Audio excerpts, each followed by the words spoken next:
I'm Delta Work, and this is Very Delta. Today on the show, I am joined by the Puerto Rican Barbie herself, Naysha Lopez. Today we talk about pageants, popcorn, and good old-fashioned pimples. But first, do you want to see me go off? Because I think you want to see me go off. Oh. Mom!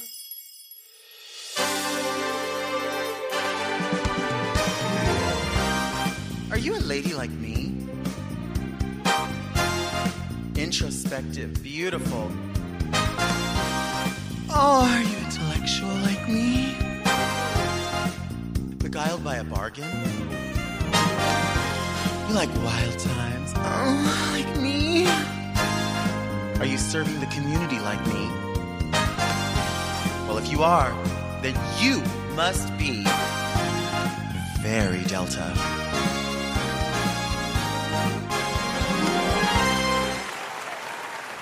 I'm Delta Work, and this is Very Delta, a luxury public access podcast and YouTube talk show where I look gorgeous, speak extemporaneously, and invite fascinating people to sit on the couch and get very Delta. Very Delta is for the woman who substitutes unsalted butter for oil in all of her cake mixes for that real bakery taste.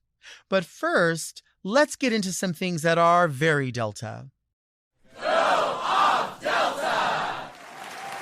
We have to have a heart-to-heart. I didn't want to do this, but you made me do it. I didn't want to drag them through the mud, but you made me do it. It's something that I've realized. I'm not much of a conspiracy theorist, but I feel like there is a theory within a conspiracy, and it's happening at McDonald's. I think McDonald's is not fully understanding the ramifications of their sauce policy. And I don't think that they are in a space to be honest with us. I think they're afraid of us. I think they're afraid of us complaining about the broken ice cream machine, especially during the month of March when they were supposed to have Shamrock Shakes. And most of the locations did not have them because the fucking ice cream machine was broken. I think they're afraid of us for a lot of reasons. And I think they want us to use their app to feel like they're moving with the times. And they want to have these little stations where you pull up and park and we'll bring your order out to you. All of these things are causing them to not be able to be honest with us about the sauces. Every time I go to McDonald's and I order a 10-piece nugget, I ask for barbecue sauce. And it says it on the fucking menu. And then I drive up and I pay and I give them the money and they scan the card or you put the card in and then you drive up. And they give you your food, or they say, can you go to priority 2? And you go to priority 2. And before I leave with my food from the window, I look inside because I've stopped having anxiety about the people behind me. I don't give a shit anymore. I want my barbecue sauce and my ketchup. So I will look in the bag, and if it's not in there, I will say, oh, could I get barbecue sauce and ketchup for this? Again, I feel like if I go like this, I feel like if I raise my brows, like that says to them, like, I'm making myself small. Like, my request is just like this. And so I'm like, can I get some barbecue sauce? Can I get some barbecue sauce? Oh, hey, sorry. I try to get down like this and I look up at the window. Excuse me. Hi. Oh, I know you're busy. Oh, it's lunch rush, right? Every day, 12 o'clock. Could I get some barbecue sauce? Oh, I know. What happened to me yesterday? And I went through and I asked that. And the girl goes, it's all in the bag. And I looked again in the bag because I thought maybe it's underneath something. There's 4 items in the bag. It's not going to be under there. The items were, well, no, there were 5 because it was the 2 cheeseburgers plain. And then it was the 10-piece nugget. And then it was the fries. Don't judge me. That was the order. Knock it off. And there was napkins. So there was technically 5 things. So I looked again and there wasn't anything in there. And I was like, actually, it's not in there. She goes, they put it in there. And I said, well, actually, I watched you pack the bag. You packed the bag and they're not in there. I don't know why I keep having this conversation. And I think it's because when people read me and they're like, girl, it's not that deep. It is that fucking deep. Because I said it before and I'll say it again. If she told me the total was $9.73 and I said, well, today I'm giving you $9, there would be a problem giving me the bag. I believe there would be a problem giving me the bag. So what happens is she gets all huffy and gives me this like handful like this of ketchup and barbecue sauce. And she like puts it out and it's all falling everywhere. She wants to create some scene or whatever and have her authority. So I got it and I put it in my bag. I said, "You have a nice day." And then she didn't say anything. And I said, "You have a nice day." And she didn't say anything. And I know you think I'm a loser and you're mad at me because you feel like the $20 an hour that you're getting is still not enough. And it's my fault as the consumer. Take it up with your boss. How many more? What else do I have to do? I vote and I go and I'm nice and I make myself small. I'm sorry. Kitchen. Like, I'm tired of doing that. Fuck yourself. If you don't like that, like, I don't know what you want me to do for you. But guess what you're going to do? Run me my ketchup. Run me my barbecue. Shut your fucking hole. I don't want to hear your mouth. I don't want to see your side glance. And if you do that, yeah, I'm going to ask for the manager. I'm going to fucking wedge this up so it's higher in the back and lower in the front. And I'm going to fucking put my bangs down and I'm going to call 911 and I'm going to do it all. You think that's what I do? Then turn me into that. I'm so tired of being an asshole for asking for ketchup and then you telling me, "Oh, I already put it in there." You know goddamn well you didn't put no ketchup in there. You know you didn't put no barbecue. And you know what makes it worse? Go wait in priority 2. Well, you know what happens there? Now you've just released your authority and your ability to make sure that the order is right. You've pushed that onto someone else. So now, not only is it not your responsibility, it's now a third person's responsibility to try to figure out if that stuff's going to go in there. Now, you know as well as I do, we all learned during the pandemic that they were sealing bags with stickers. What is that person going to do? Are they going to pop the sticker and go, "Oh, I bet you that person wanted ketchup and barbecue sauce like it says on the receipt. Well, it's not in the bag. Let me go get it for them." No, because they've got to pump out. They got to keep going, keep going, keep going. I don't know if maybe the bigger conspiracy behind all of this is that the sauces are so expensive for them that they're just training people to forget to put the sauces in so that they do not have a shrinkage issue. Like, they are not worried anymore about sauces being too expensive. Here's what I propose. Maybe I said it before. You know what? I say the same shit over and over because I'm fucking crazy. And because the sign of a crazy person is fucking doing the same thing over and over and expecting a different result. But I keep doing it. I told you I wrote off Popeyes already. I'm not doing Popeyes. You know what my theory is behind Popeyes being so good in the South and in the Midwest, but being fucking hot garbage here? It's because it originates there. So I think people have more pride there. I bet you if In-N-Out opened up in, I don't know, Missouri, people would think it was vomitous because nobody there has any pride behind it. If you had Del Taco in Wisconsin, they probably wouldn't like it either because they would go, "We don't know. We don't shred our cheese fresh here like they brag about in California." I think Popeyes is probably fucking great in Charlotte, North Carolina, or I don't know, in the somewhere else, wherever it originates from. It's probably wonderful there because people have a little bit of pride in it. They don't have any pride here, and there's probably nobody here properly training them. They probably send one fucking dude over here, and they're like, "Hey, go open up a Popeyes." And they're like, "Guess what? We're gonna have these frozen tenders. You're gonna throw them in a bag, push them out, get going." So my conspiracy about the sauce is that, yeah, it's too expensive. They want to sort of wean people off of the sauce. But here's what I propose. Just put on the menu a $1 and $1.50 package. And they are Ziplocked bags that have already been sealed. And inside of them are 8 ketchups and 2 sauces. And you tell people, "We no longer give out sauce, so we're never going to make a mistake again with giving you free sauce. We now charge for sauce and ketchup. Would you like a $1.50 packet or would you like a $1 packet? These are what's in them, and that's what you get.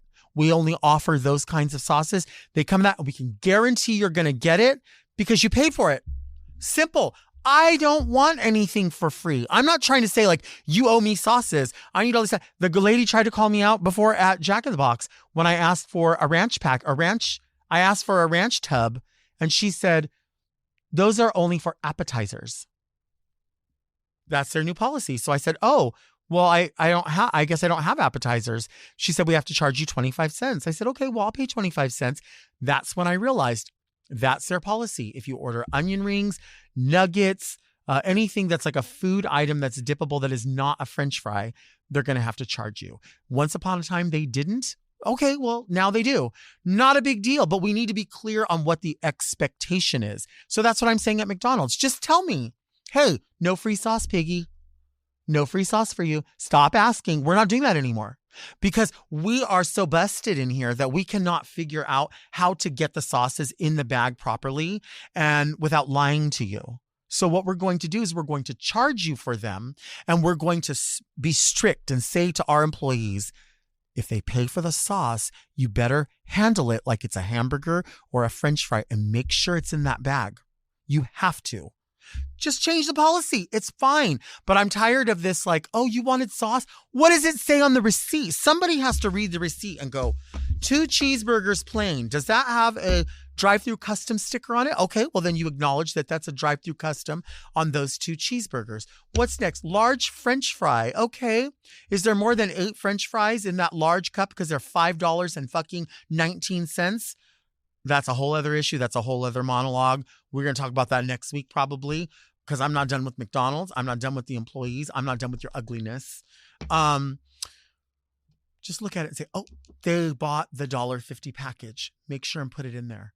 But all these, did you order on the app today? Do you want to add something onto the app? Oh, for God's sake, throw the app in the garbage. People always telling me, $5.19, you shouldn't spend that. Just get the app. And I downloaded the app. Oh my God, that's another issue. How about this? How about you just stop playing in my face? It's so, and people, it's not that deep. Oh, girl, you're going off again. Yes, I'm going to have a heart attack from this. Probably not even from the food, not even from my clogged arteries, from the fact that nobody takes fucking pride in anything that they do. And I get it. It's not your career. I know. You're like, it's just a job. I don't care. They don't pay me well. Baby, let me tell you something.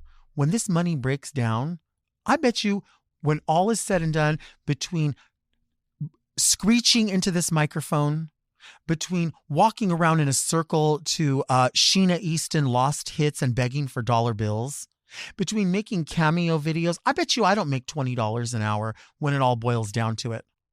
But somebody else is, and they can't put ketchup in the bag, and I'm rude for asking for ketchup. Can I get some ketchup?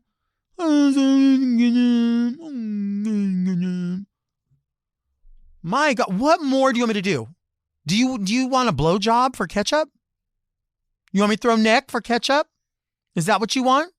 Do you want what? I'm confused. I'm confused as to what level.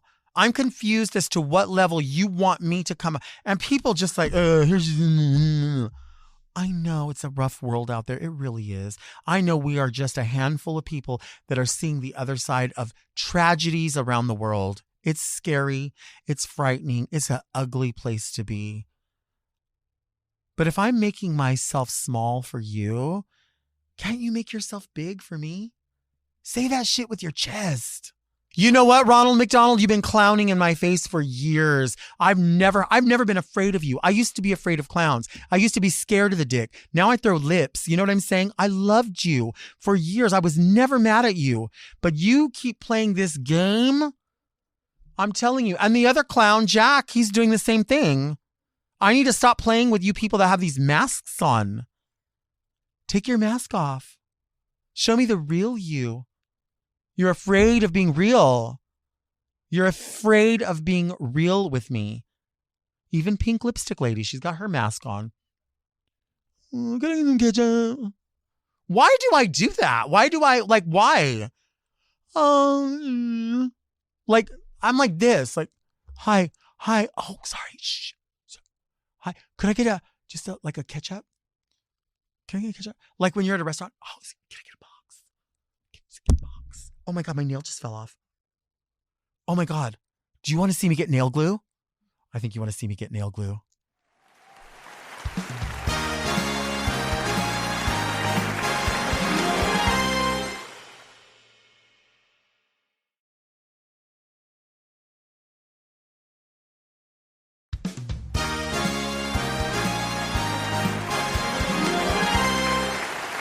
Today's guest is a former Miss Continental who graced the screens of RuPaul's Drag Race on Season 8 and All Stars 8.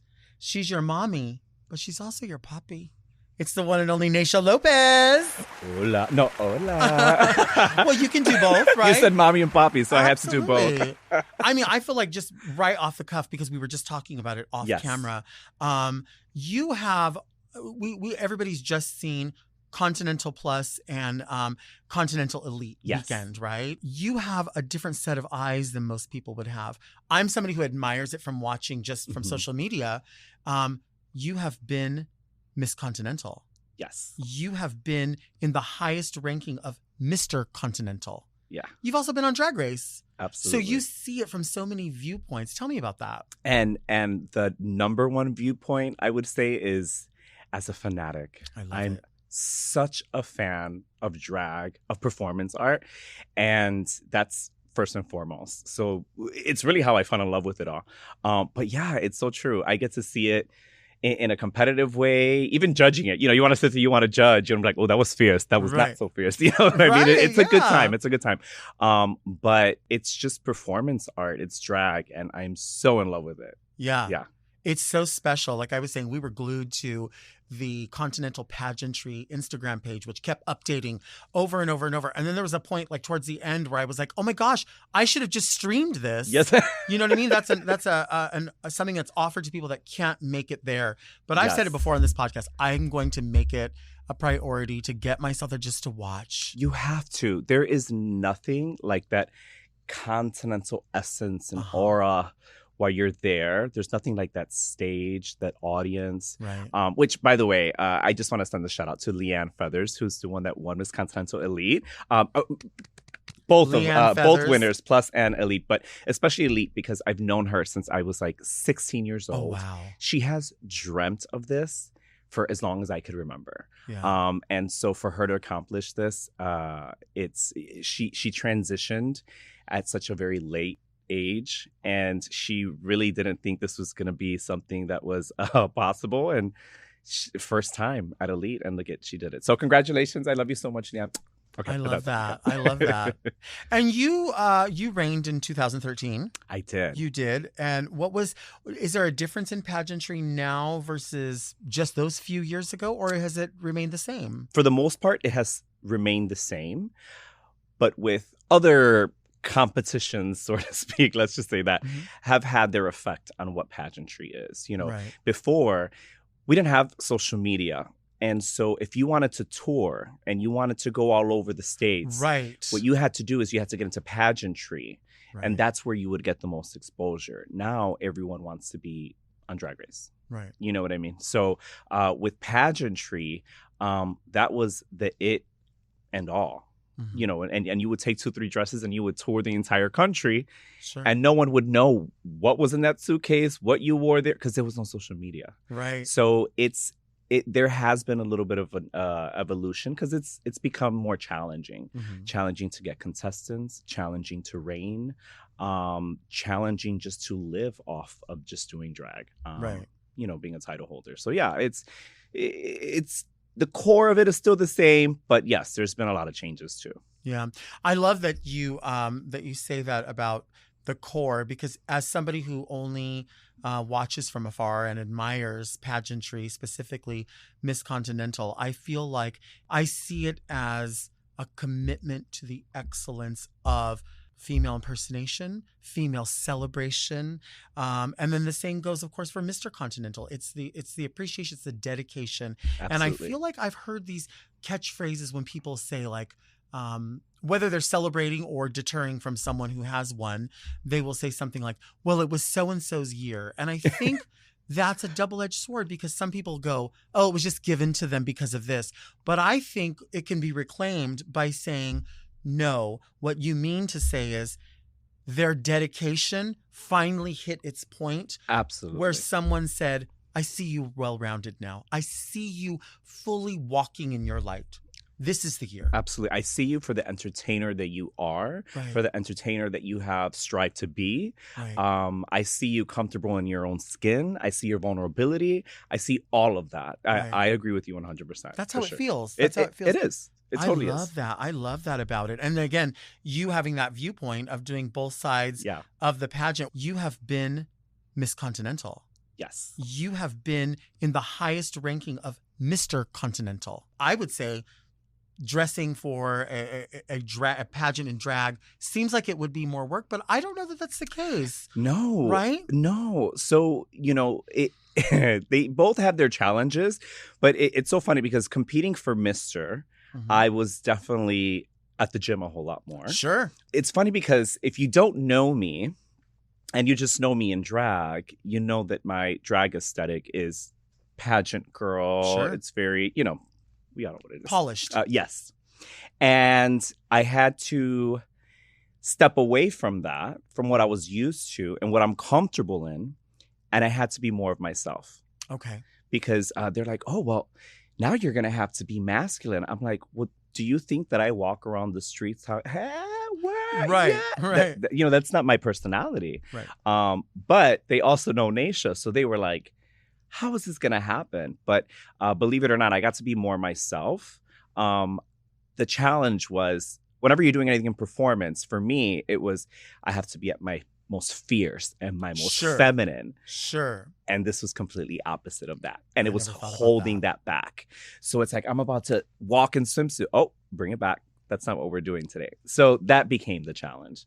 But it's all a sort of, performance, right? And drag, so to speak. So as long as I was having fun, it just really doesn't matter at the end of the day, right? Yeah, 100%. And I mean, I even think like, you think of people going like undercover for something, a police officer or an FBI agent. Yeah. In a way, you tap into other parts of yourself that, like you said, if you're constantly celebrated for being in drag and somebody says, I want to see your excellence that doesn't have that. Yeah. It's just, it's finding that other part of you, Yeah, which totally. makes it so much harder, I would imagine. Yeah. Because, I don't know, it's like saying, let's celebrate someone's birthday, but we don't want any balloons. We don't want any candles. None of it. We don't want any flowers. Don't even say happy birthday. Right. Don't even say happy birthday, but let me know that you are really, really celebrating. You travel from Chicago to LA weekly. I do. It's a thing you do. I do. So I went from living in Puerto Rico to Chicago, and I lived there all of my adult life. Mm-hmm. And then I decided to move to LA. And so I live here now, and I travel every single week back to Roscoe's. Hey, Roscoe's, love you. And I do my thing every single week. I have one of the best jobs ever. I love that. Roscoe's has really stepped up and shown appreciation for their talent. And, I didn't say, well, what are you going to do to keep me here? It was more like, hey, I'm moving. And they were like, well, what can we do to keep you here? And that just shows the level of commitment and appreciation that they have for their talent. And I love them for it. I love that. I mean, I've talked about this before, and I think everybody feels the same. It's this idea of not just compensation, but facilitation, Absolutely. making me feel like I'm part of this family. And I think for some people, they do only see just like which check is 1 penny more than over somewhere else. And that's the one I'm going to go to. Yes. And there's so much more that has to be understood or has to be because you're creating a relationship Absolutely. with people that are your family. Yeah. Right? And they essentially become your family. Absolutely. And, that's what it was with Roscoe's. It was like, a booking maybe once every, few months to being there weekly, speaking to them almost on an everyday basis. They truly are. That's home. Roscoe's is truly home and family for sure. Well, I think people may, if they follow you on social media, they can see where you're going to be and this and that. The first time I realized that you were splitting time between both, all the way across the country, both states, was at the airport. Yeah. Because I was leaving very, very early. I can't remember where I was flying, but I remember I went over to a terminal that just seemed like it was dead, like nothing was happening. And there was a few people straggling around, looking around. I thought, am I in the right place? So the security opens and I'm looking ahead of me and I'm a people watcher. Yeah, so I'm same. like, oh, I that's love a it. family. That's a mom and dad, whatever. And I thought, I feel like I know that person, but I could only see them from behind. I could only see their back. And I just saw them walking. And I thought, well, I just see this guy walking. Why do I feel like I know them? And I'm looking and I'm like, I know that ass. I know that ass. How many times do I and hear that's that? That's one of the only asses I know that can shapeshift from a lady to a man, and it just seems to work. Yeah. It just seems to work either way. And I was like, that's fucking Naysha Lopez in the airport at 6 o'clock in the morning or whatever time it was, probably earlier than that. It was earlier than that, yeah. So once we divided up, I was like, Naysha? You were like, what are you doing here? I was like, I knew your ass. Yeah. And there were people that were like, what the fuck did this just say? Yeah. Who was he talking to this guy? And it was so funny. Oh, it's hilarious. Because there's certain people you just know for their walk or this or that. Oh, totally. But people know you. And like that's the interesting thing about Continental is being able to rank so highly as somebody legendary in that with a body that actually goes perfectly either way you want it to go. Absolutely. I mean, live. the what do you call it? The sorcery. Yes, it really is. Yeah. It really is shape-shifting. Oh, it totally is. I mean, and it people don't really think about it. It's not an easy thing to do. For example, if I'm in drag, it's like posture is straight up, chest out, butt up. When I'm performing as a male or competing in male, it's slightly different. It's like chest up, but shoulders a little bit wider now, to look a little wider, and the hips not so drawn out. Like it really is like a thing. It really is. But yeah. That's so funny. Yeah. That is so funny. So when you were first runner-up for Mr. Continental in 2021, you won swimsuit. Yes. What's the key? What's the trick to swimsuit in either pageant? And this goes for both. You are a salesman, and it is your body and swimsuit and sex appeal. You are just serving all of it, selling all of it. Yeah. If you don't buy it, they're not going to either. There's a level of confidence that you have to feel, and you have to remember to be yourself. You don't have to go do the extra. I've seen guys in swimsuit come out and they start lifting their arms up and showing their abs and all that. That's all extra shit. You're doing too much. You're not being yourself, and we're losing you while you're doing all that. You're giving all that, and we're losing you. Because now it's performance. Now I'm not watching you just sell this swimsuit. You know what I mean? And so it's keeping it real, staying true to yourself, and just serving it. What do you think in pageantry, like the category where people have the most difficult time wrapping their self around? It's going to be interview and question and answer. Okay. They always get wrapped up in the idea of you as a judge and what they think you want to hear. And they get wrapped up in the idea of what they have to say to get the audience to fall in, opposed to answering from the heart and answering honestly. Right. It happens all the time. They try to go in for the clap, and then you just see them just crash and burn right in front of you. Then the one person comes and answers from the heart and honestly, gets to the point, they score the highest, Have you ever, does anything come to mind, like a way unusual talent, or are there, I see people sing, play an instrument, do a lip sync performance, do a monologue, something with big dancers. And with friends, we'll always say, oh, if you did it, what would you do? Oh, girl, I would do this. I would do that. Because, people always say what they're going to do. Absolutely. And I'm always like, girl, I don't dance. I couldn't do. What would I have people try to pick me up? Yeah. Like, they already saw people pick somebody up before. Yeah. They're not like, I've never seen that happen. Now, maybe they've never seen it happen as effortlessly as someone could do it. But have you seen anything crazy? I'm going to use this year the most recent pageant that just passed, Elite, and the winner, Leanne. Leanne is not a dancer. She is a florist, and her talent was to build a beautiful flower arrangement within 2 minutes and 30 seconds. And it was beautiful.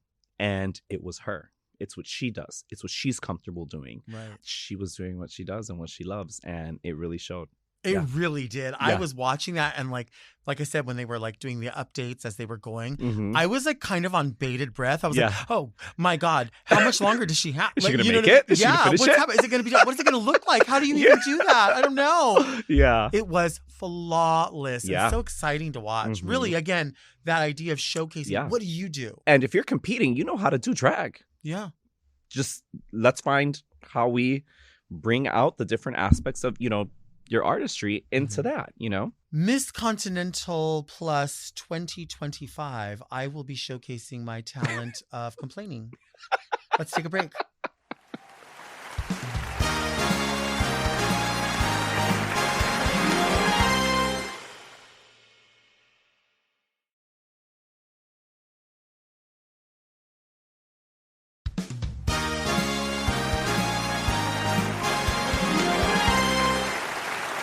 We are back with Naysha Lopez. We're talking about everything. You live here in LA, but you've spent so much time in Chicago. Yeah. Here's my question as somebody who's only been to Chicago once. Okay. And I think I probably just had like McDonald's or something. Okay. I didn't have. If I go, do I need to experience Chicago barbecue, Chicago hot dog, like a Chicago dog, or Chicago deep dish pizza? What's the ranking? What do I need to try first, second, third? Oof. I know that's hard, right? Yeah, it is hard. That food is celebrated. Because I'm gonna say barbecue's gonna be the last one because I've had better barbecue outside of Chicago. Okay. But it's gonna be deep dish, then a Chicago dog. Okay. Yeah. Okay. Deep dish is just other level. I have some here in LA. I found a place. Oh, okay. Yeah. Where is it? In Silver Lake. Is that, okay, yeah. Right? Okay, Silver Lake. And it wasn't bad. It wasn't bad, but it wasn't perfect. It's no. Yeah. You have to go to Chicago for Chicago dish, deep dish. It's so good. And just my favorite is pepperoni, spinach, and garlic. Do you like those? Ooh, that sounds perfect. Oh, it's amazing. Yeah. So you have to try that Chicago deep dish. And there's plenty of restaurants that you can try deep dish in Chicago. That. And then a Chicago dog. Let me ask you this. Okay. Would you have ketchup on a Chicago dog? If it was served to me that way, I would absolutely have it. Yeah. I just love anything pickly. All the pickle stuff. So the proper way to have a Chicago dog is without ketchup. Ketchup does not come on hot dogs. Okay, then I won't have it. That's like But mustard's there. Yeah, mustard is there. Okay. Mustard, relish, hot peppers, onions. I need that. I need it. Tomatoes. Oh, because they cut them in half or they chop them? They'll either put them in half, like take one and put in half, or they'll chop them and just put them like right on top. Yeah. So good. So Chicago dog has no ketchup and is absolutely amazing. It's so I've had versions here, but they're just people saying like, we're paying tribute to it, but you got to have the real thing. No, you got to have the real thing. I want that weenie to snap. Mm-hmm. Oh, I want pickles. All of that. Oh, yeah, and the pickle, duh. And then that pickle right on top. Yes. Oh my God. Yeah. You know what else I've had from Chicago that I absolutely love? I think it's Garrett's popcorn. Oh yeah. You can even get it at the airport. It's everywhere. Yeah. It's so good. You have people waiting in line to get them some Garrett's popcorn. Yes. It's so good. The first time I had it was my cousin is a flight attendant. So she was like, oh, I have to get this when I saw it. And then Big Dipper had bought it for me. And then I realized that some people like to mix it. Some people like to separate it. How do you like it? I like any way that it's served to me. I like the... Delivered to my home. That's the right way. That big tin bucket. I mean, it's like this big. It's huge. And then it has the divider in it. So it's the cheese one, the butter one, and the caramel one. Which one are you eating first? And see, my favorite is butter. I live for the classic butter taste, but that cheese one just does it. And then it starts to get a little too salty, and then you take a little caramel, and then it just works out. You are so logical. Like, that's how it works. Oh, absolutely. That is how it works. I will even, and I love Garrett's, don't get me wrong, and I think it's worth every penny. Yeah. There's some people are like, that's so expensive. No. I can get that at Walmart. You can't get it at Walmart. Actually, you can, but well, maybe. But I will take a cheapy tin of popcorn, too. Yeah. I don't care. Yeah. I'm down for all of them. I want them all. I love. You know what I did the other day about popcorn? Since we're talking about it. Yeah. So I'm going to the gym, and I go to the gym, have this great workout, and then I'm like, I deserve a little treat. Yeah. So I'm like, what am I going to get? And my gym is right outside of a movie theater. And I just smelled the popcorn. Mm-hmm. I peeked in and I'm like, They're like, ticket. I'm like, no, just quick question. Is it all right if I just buy a bucket of popcorn? And they're like, oh, absolutely. So outside of the gym, just worked out. Here I am with this big old bucket of popcorn with all this extra butter and just as happy as can be. Oh my God, I love popcorn. Let me ruin your life. I'm going to ruin your life and your cholesterol and your beautiful body. I learned last year when I moved that I was on DoorDash thinking, what do I want to eat? And something popped up and I was like, does that say AMC on here?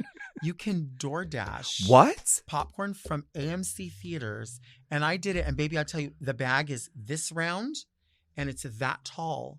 And it comes with a container like this of the oil, the popcorn oil to pour out like the butter. The butter. For $14. That's cheaper than the bucket. What? Baby, and it's in a trash bag. Oh my gosh. Next time I see you here, we're going to be sharing dresses. Oh, absolutely. Next time you're here, you're going to be winning Continental Plus. Yeah, I'm going to win every division. All of them. All of them. Yeah. All of them. Yeah, no, popcorn is the ticket. I love it. I love it. So tell me about House of Hall, Jada Essence Hall, Kimora Hall, Dita Ritz.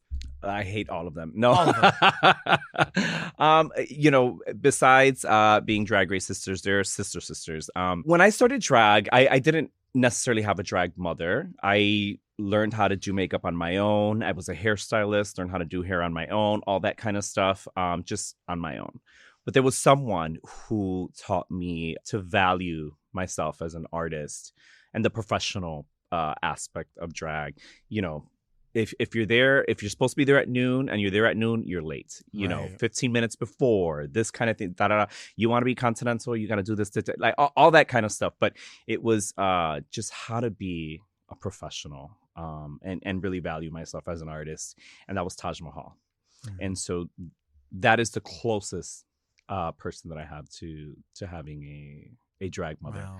And I remember I would see, I worked with her every Wednesday at Hydrate, and it was always daughter this and daughter that and daughter this. So yeah, that was definitely my drag mom. I love that. Yeah. I love that. Mm-hmm. And there's something that I feel like there's always a fact about people from Drag Race that not everybody knows or celebrates or is surprised by. And something we have in common, we are both licensed cosmetologists. Yeah. I love that. Yeah, I love that too. I didn't know that about you. And then after digging around, I was like, what? Yeah, growing up, I, as a kid, you used to ask me, what were you going to be when you grow up? Like, what are you going to do when you grow up? And I used to say I was going to be an Oscar winner. That was my gig. I'm an Oscar winner. I'm going to be an Oscar winner. I'm going to be an actor. Like, that was the whole thing, right? And it was my mom that was like, you have to have something that you do that you love to fall back on if those things don't work out and blah, blah, blah, this and all that kind of stuff. And so I have loved hair for as far back as I can remember. Right. The first Barbie that I ever got to play with was because of her hair. So yeah, I'm a licensed cosmetologist. I love that. Yeah. I always think that to be really good, I feel like in drag or female impersonation, whatever you consider, you have to know at least a little bit about everything. Absolutely. And then you kind of master one thing where you're like, oh no, I'm really good at that. Absolutely. So, you have to know how to model in front of a camera. Not saying you're going to be a supermodel, but you got to know your angle, what looks best. Absolutely. It's just like when you sat here, you were like, okay, what am I looking at? How can I best showcase within these parameters? Exactly. I think that's so fascinating that you do that. And that advice too, that you have to have a little bit of something that you can fall back on. Absolutely. But again, being an actor, I mean, these are just extensions of what we already do. You just recently, and when I say recently, I think everything after the pandemic is recently. Oh, it is. Got to work with J-Lo. You and some of the dolls got to work with J-Lo. So that's a step in that direction. Absolutely. And I'm going to say this because I've met her more than once. I've worked with her once, was around her for several days. And the work ethic that woman has is like no other. Right. The input in every single from costume to hair to choreography. I mean, she was as the girls are coming down the runway, she's like, I'd like if you do this. Can you do this? Dancers, can you do this? I need to see full out. And can you do this? Can you do that?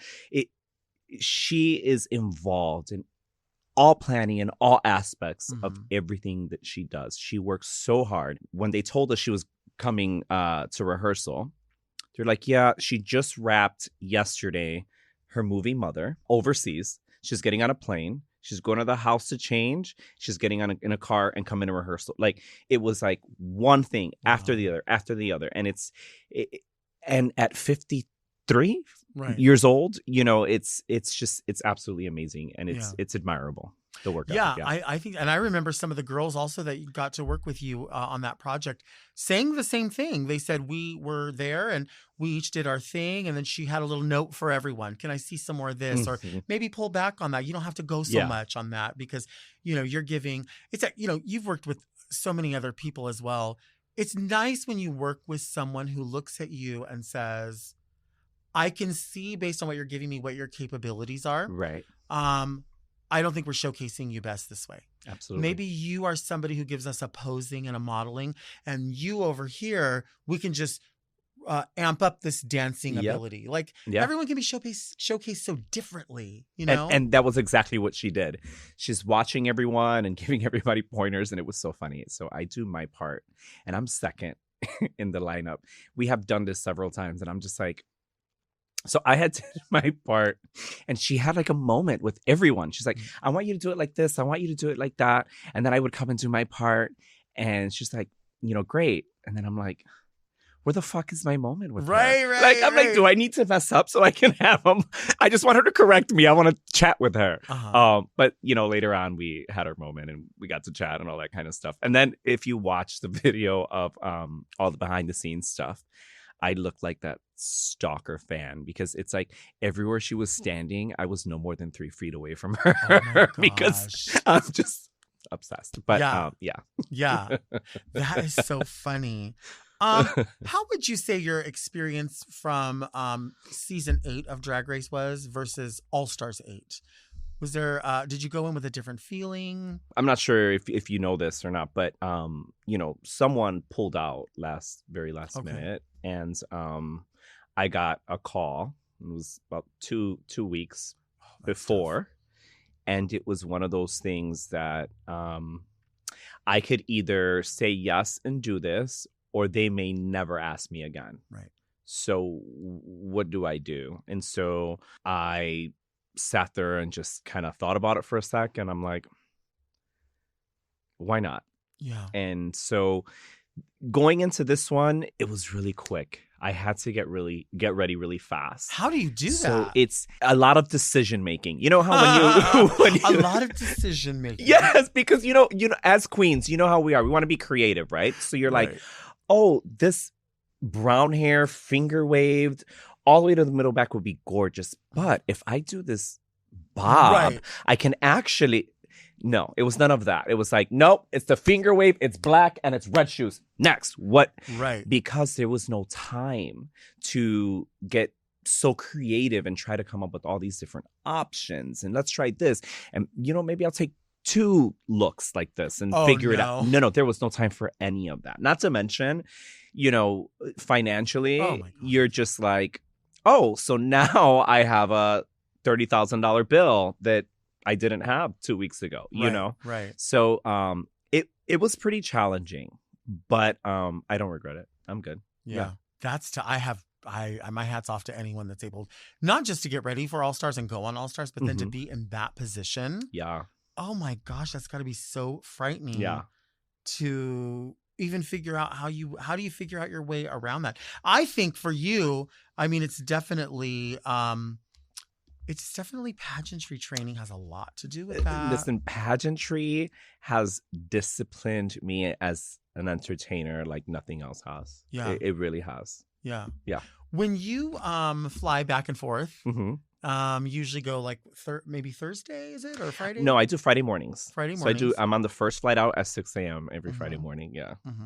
And when you do that, do you already just have kind of a plan of action with regards to like what you eat and when you eat? Absolutely. Or are you somebody that will, I look at you and I'm like, she makes she makes decisions. I do make. She's like, I will be eating at this time. No, I'm not having a fucking payday candy bar as much as I want it. But I don't know. Do you have a thing where you're like, when I'm in the airport, I have this? So once I land, my mother picks me up every single week, and my mom and I have lunch.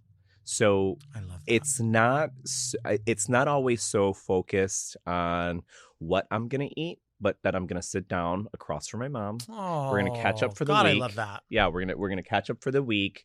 What'd you do this week? How was your week? You know, my mom's retired. She retired in December of 2020, so she has a lot of time on her hands, and it has been a great adjustment to have me in California, knowing that every Friday I'm there. We catch up. She knows what's going on in LA. Right. I know what's going on in Chicago.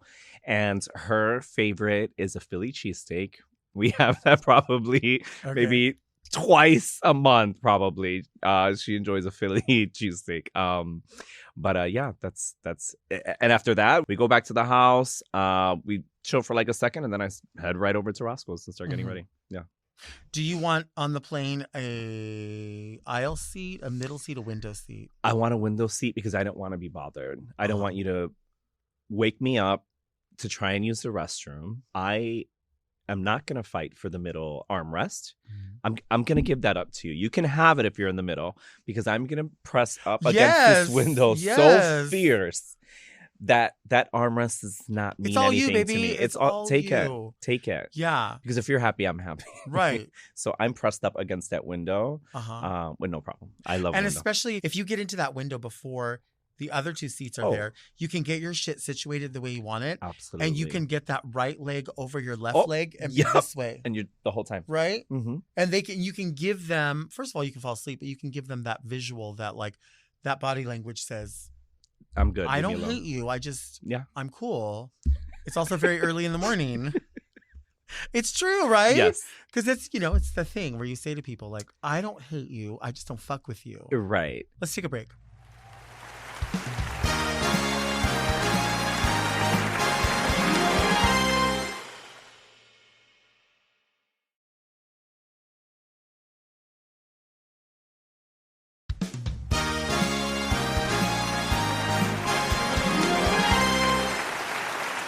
We are back with Naysha Lopez. We are talking about flowers and feathers and pageants and popcorn. I mean, a little bit of everything.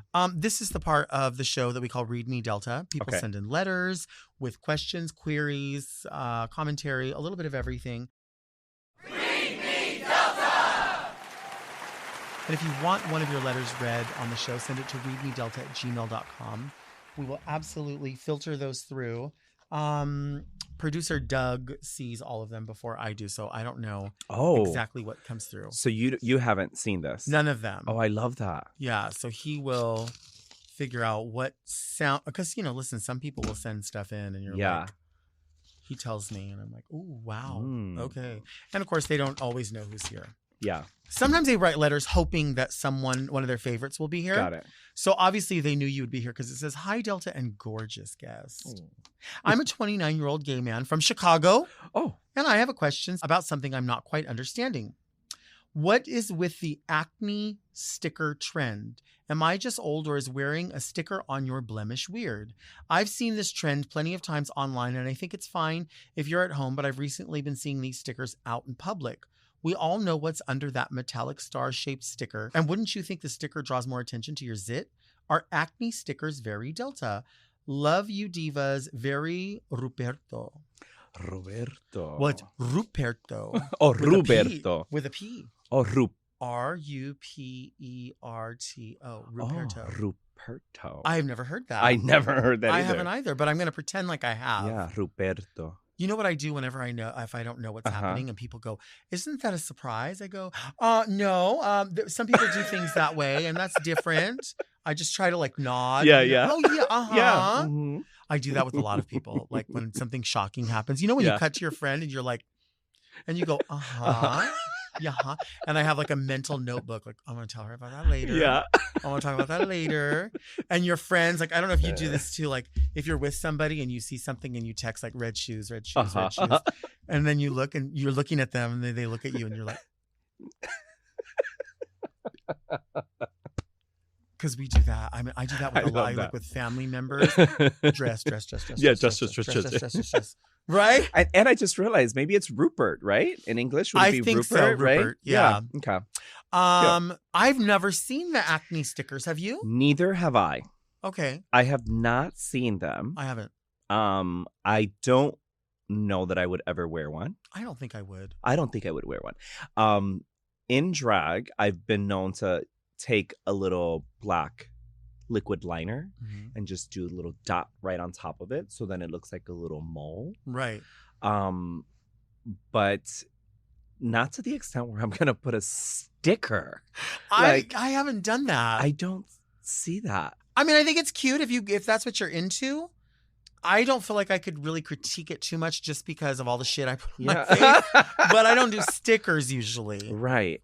Now, this would make a difference. Like, is it like medicated? Like, is it going to help the blemish go away? Oh, okay. Because if that's the case, I'll run around the house in those all day, every day. Yeah. If it's going to help. But if it's just to cover it, I don't know. Now, what is acne? How does that happen to people? Is that because you're not watching your diet? Is that because you're overindulging? Is that because you drink too much? Is that because you don't wash your face or change your pillowcase? I think that's what that is. You need to follow my tricks and tips to living a healthy, holistic life from the inside out, and you'll have no acne. We have nothing. We would never. I had to Google it. I had to Google it. Shit. I haven't had a zit in a while, but let me tell you, I used to get crazy zits when I was like in high school. Me too. I used to use that Proactive. Oh, really? Yeah, I had to use Proactive. You were ugly back then. Oh. I'm just You were fucked up. I was, girl. You know what? I saw this meme and it was like, this is something like why do I have skin problems? Me in the 90s and 2000s. And it was like that apricot scrub for the face. Oh my God. Stridex pads, Noxzema. And it's like, why is my skin sensitive? All of it. All of it. Because you were like, this is going to help. Oh my God. Just pour tea tree oil on your face. And you're like, what's wrong with my face? You're just making it worse. You're just irritating it. You're exacerbating your problems. Have you exacerbated today? So essentially what we're saying here is if you want to wear your stickers, baby, you wear your stickers. We're probably not going to wear them. No. Hello, Delta and very special guest. My name is Anthony from the San Gabriel Valley. This time of year, as soon as sunset rolls around, it seems as though someone has let out a swarm of invisible mosquitoes. Just because I do not see them does not mean that they're not there. The evidence is found all over my legs, my arms, and most annoyingly in the bat wing part of my arm that forms a bite, sometimes developing into significant welts. Now, I mention this because the time is upon us for everyone to clean off the old barbecue grill, play Art Laboe oldies, crack open some ice-cold Modelos, or whichever is the beer of your choice with your family. My question is this: how do you handle the mosquitoes or the pests at the barbecue? Do you prep with bug spray prior to going to the carne asada? Do you bring a citronella candle with you? Do you just opt out of sitting outside altogether? Going a step forward, what are your do's and don'ts for a cookout and the etiquette involved? Love always, very Anthony. That's interesting. Wow. Well, I have to say, just because I deal with this a lot, we have a ton of family events outside. Okay. Every one of our families has a barbecue for everything. Yeah. And they run very early in the day and they run very, very late at night.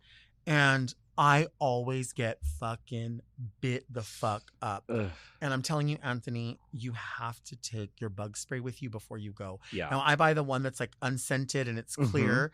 And baby, I'm telling you, when I tell you the way I put lotion on, I'm like, I want it all on me. Right. Yeah. Because I don't want to get bit up. And it will still happen in a way. You just have to be diligent about that and maybe spend half of your time inside and then a little bit of it outside. You just don't see these mosquitoes. Do you have a mosquito problem ever in Chicago? In Chicago, yeah, summertime for sure. Especially because I live a little bit, my family now lives a little more on the outskirts. Okay. So definitely more mosquitoes out there. And bug spray, we do the torches and the light stick. You know, the zapper. That, but you said something that I wanted to ask you. You put when you do you lotion up, are those things that like would attract mosquitoes? Well, like, what are they so attracted to? I don't. The people say they're just your natural smell comes through. When I get that spray, like I put it fucking everywhere. Yeah. And I kind of have to say too, not even just the parts of you that are exposed, but you could be sitting with shorts and your short pant leg will open, and maybe a mosquito comes here and bites you, or a flea or something. It's so much stronger in the summer, right? Yeah. I'm not one of the ones that gets bit a lot though. Okay. Yeah. Well, they say that flies and bugs also are attracted to the smell of shit, and they don't go to you, but they bite me the shit. Ah, damn. Delta. I stink, girl. No, girl. Oh, damn. But you know what I think it is too? I think it's like putting on the lotions, the perfumes, those kind of things that I feel like are attracted to I could see that. Yeah. I mean, I think, you have to be mindful of that because you don't want to get bit up. Because sometimes they do. They turn to like welts because you're scratching at them. You're scratching. Histamines. Now, are you a scratcher? Do you like... Oh, I'll scratch it. I do the cross. Do you do the cross thing? What's that? It's where you... This is so weird. I can't even believe I'm talking about this. But it's like, so you have the mosquito bite, right? And you see it. It's now a welt. But you want to scratch it so bad. But you don't. You take your nail and you press down so hard that it leaves a line, right? And you have that line, you see it? Okay. And then you do another one, and then you see you have the cross, and you do it to the point where it almost hurts, where it just stops. It stops. Okay. It doesn't itch anymore. Like it doesn't. Yeah, so it's like a little cross like that, and you just do that on the. Try I never it. thought Your about next that. mosquito bite. Try it. I hope I get bit today. You know what I would do sometimes is I'll pat it. Right. Well, see, it's the same thing. Right. It's like essentially, you're like creating. But you look fucking crazy. Yeah. She's like, over here hey, cutting herself. Hey. And I'm like, oh, Naysha, help me. She's like, girl, just cut yourself. I told you to cut yourself. Yeah. Did you have a salad? Did you have the salad already? Did you get it, girl? It's so bad. You know what? I'm planning. I want to have some barbecues this year at my new place, and you have to come. Yes, you have to come I would to love one. that. It'll be fun. Yes, I would love that. It'll be fun. I actually, I always wonder too, because there's so many different girls. And I'm not saying like you have the answer to all of this, but there's so many different girls of Latin Hispanic descent from Drag Race, and many that are like, oh, I'm not just Puerto Rican, I'm Puerto Rican and Cuban, or I'm Mexican, or I'm Mexican and so there's such a richness in all the different foods. Absolutely. I always want to like eat what somebody else has, just so I could be like, I've never, like Madame was here and she was telling me about Puerto Rican food, and I was like, ooh, I want it. And she's like, well, I really like to cook. I would love to cook for you sometime. And when I hear other people's food, I'm like, oh, bitch, I know that's good. Yeah. I know that's good. I can fucking tell. Yeah. And so it's so weird to like see everyone's different foods meld together. And it's also interesting to see someone's take on it. Like, I want to see, for example, the way I would make my arroz con andule is not necessarily the same way that Madame would make her arroz con andule. Right. Not to say that mine is better, but I'm sure it is. So, no. I'm just saying mine's better. I'm just kidding. But you know what I mean? Everyone does it, differently. So that would be, interesting. I would like to see that. Well, too. my thing, like, whenever I go out to a restaurant and I'm like a Mexican restaurant and I want something simple, like I'm like usually a go-to for people is a carne asada burrito. Yeah. Right. But I have this thing where sometimes I'm like, I know it's cooked and I know it tastes good, but I want the meat to be crispy. Like it's been on the grill and it's crisped the fuck out. It's so good when you have that little crisp to go into that soft meat. Oh, right. It's so good. Yeah. You know what I even say at this point? Like sometimes people will talk about like going out to eat as like a luxury, but bitch, I feel like the fucking groceries are so expensive anymore. I might as well be just as cheap to go out and eat. Listen, yesterday, this just happened yesterday. I went to the grocery store yesterday. I spent $400 on grocery. Now, mind you, I did buy a crock pot, so take $40 off because, the crock pot cost me was $39.99. But still... That still didn't put no dent in that bill. Girl, that still didn't. You could have bought jeans. You could buy. Still wouldn't put a dent. I mean, I could not. And it's like fruits, vegetables. I'll get sugar-free this, fat-free this, and to be healthy. It's so damn expensive. Well, and that's when you get the groceries and you're like, bitch, if you don't eat that watermelon, I swear to God, if I find out that rots and you didn't eat it, Oh, I'm going to eat it. Pissed. I'm going to eat it. I look at stuff and I'm like, you know what? I guess I'm having eggs for lunch. Yep. I'm going to have these eggs. I don't want them, but that's what I'm having. Oh, I'm the one eating the eggs. And my boyfriend, why are you eating that? It expires tomorrow. I got to eat it before it expires. We're making a gluten-free cake today. It's going to be a maple cake. I'm not going to eat it, but we're going to give it to the neighbors. Yeah. Oh my gosh, you are so fun. Thank you for being here. Absolutely, my pleasure. So fun. My pleasure. And I know that you do have a tight schedule because you're literally splitting time across the country. So it means the world that you would come here. And you're always so easy to talk to every time. Thank you. So are you. Thank you. You know what? I also, I worked in Palm Springs for a long, long time and consistently, and then stopped working there just right around the pandemic, and then have had opportunities to come back and do stuff and with certain parameters. But you started your Spanglish brunch, and I'm telling you, I mean, within just a short amount of time, you called me and you were like, "I would love to include you in this way and that way," and you made it so worthwhile. And I was like, "Oh, I'm just so weird about doing this or that." And you said to me, and this means a lot to me because not everybody does this. You said, "You just let me know when you want to come." Yeah, you let me know, and it means the world because I know you mean that. Right. A lot of people say that, but they don't mean that. Right. But you're just not that girl. Yeah, absolutely. But you are that bitch. Yeah. But you're not that girl. Not to be confused. Not to be confused. So it means the world to me. And then also, of course, I had friends that did it and they were like, "Girl, you need to do Naysha's event." Yeah. It was the tea. Yeah, it was a good time. And again, how would I not know that it was going to be the tea? Because you're not going to do anything that's not the tea for you. Oh, absolutely not. That's just not what you do. Absolutely not. No. So and you know what? And it's something that we're doing for the Latino queens and for the Latinos in Palm Springs, and not just for them, but for everyone. It's for everyone. So it's a fun thing. Yeah. And the venue Reforma is sickening. Oh my God, it's so sickening. It's so sickening. And the food. Oh, amazing. My God. The first time I had their food, I was like, you can't be serious. Yeah. This is really, so good. Really elevated. It's so good. Thank you so much for listening and watching Very Delta. Our show comes out every Monday. Subscribe to Mom Podcast YouTube channel and turn on your notifications so you never miss an episode. Search for Very Delta on your favorite podcast apps to listen to the audio-only version if you cannot stand all of this visual beauty. You can also sign up for our premium offerings on Mom Plus Gold by visiting mompodcast.plus, where you get weekly episodes of more Very Delta. Don't forget to send all of your questions to readmedelta@gmail.com. You can follow me on Instagram @DeltaWork. And where can people find you? At Naysha Lopez on all platforms. Yeah, all of them. Just simple. Naysha Lopez. Yep. She's still on MySpace. You can find her there. Absolutely. Yep. I still have, songs on my page based on my mood. And top 8. My top 8 changes all the time. So if you're on good behavior, I mean, it could happen for you. Why? I feel like I just want to keep sitting here talking to you. Yeah. I feel like it's so weird to tie it up. It went by so quick. It does. It does go by really fast. We'll see you next week. And until then, keep things very Delta.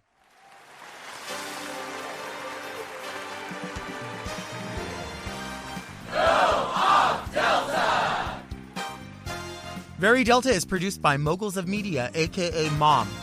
Hosted by Delta Work. Produced and edited by Doug Robertson. Technical direction by Margot Padilla. With original theme music by Will Pitts. Media and design support by Stone Cold. And set design by Eris Sevilla. Executive produced by Alaska, Willem, Big Dipper, Camille Stennis, and Joe Cilio. Recorded at Forever Dog Productions.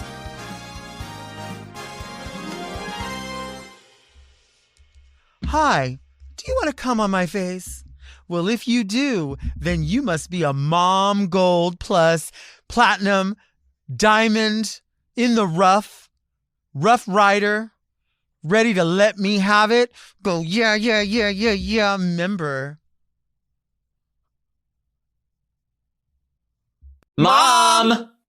To listen to Very Delta ad-free, 1 day early, and to get access to more Very Delta and all of Mom Podcast's premium content, check out Mom Plus Gold at mompodcast.plus.